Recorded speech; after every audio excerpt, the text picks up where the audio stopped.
So Grace Hopper said once that one of the most dangerous phrases in any language is, "We have always done it this way."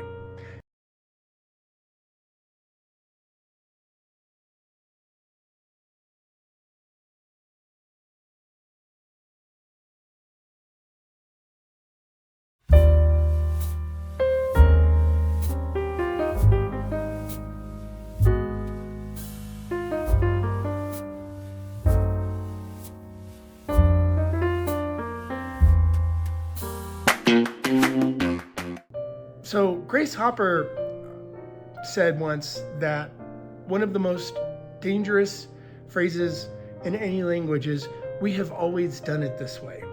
And I'm sure you've come across this in your profession, and I certainly have, and you might have even said it once or twice because you know what you're doing, or so you think you know what you're doing. And you might even do know what you're doing, but the interesting thing is by saying that is basically saying there's no other way to do it, or there's no way to improve upon it. I am set with the way things are, and it's worked. And why that might be true in many facets of our life, including our business or our relationship, it's certainly not a place of growth and curiosity. And for me personally, it's taken me a long time to realize that the more I know, the more I know nothing, or the least I know. It's a Stoic philosophy, Aristotle. But I'm realizing that more curious I am, the more I'm trying to dive into myself and into my life and into things around me and surrounding stuff like that, I realize that I don't know much. I keep on learning more. And the more I learn, the more I realize, darn, I wish I would have known that, or I'm glad I just learned that. But I think a lot of times we need to understand that a lot of people don't embrace change and they don't embrace growth. I know in a lot of professions, if you've been there for 10, 15, 20 years, you feel like your experience justifies your right to do things the way you do them. But I would challenge that. If you've ever said that yourself, and I'm sure we all have in any particular manner, including relationships or guidance, or obviously your career and what you do for a living, or how you do things that you do, challenge yourself to understand, I know that I've done this and I know what I'm doing, but could I be better?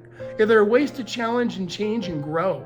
And if that's the case, then embrace those challenges, changes, and that growth, because without that, we become stagnant and stale.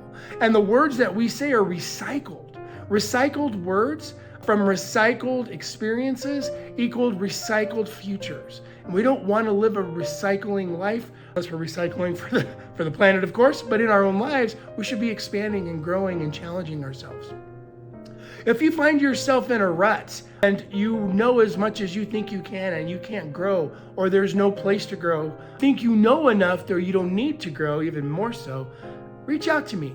I'd love to spend 30 minutes with you. It's free, and tell you how just a little challenge, maybe just a little uncomfortableness, will make you and allow you to see things in a different way and grow in ways that you probably never even considered. And if we're not growing, we're withering. So let's grow together. Have a great day. I think it's important to remember, especially during times like this, especially in the United States where the elections are coming to a head and there's a lot of divisiveness from one side or the other side. And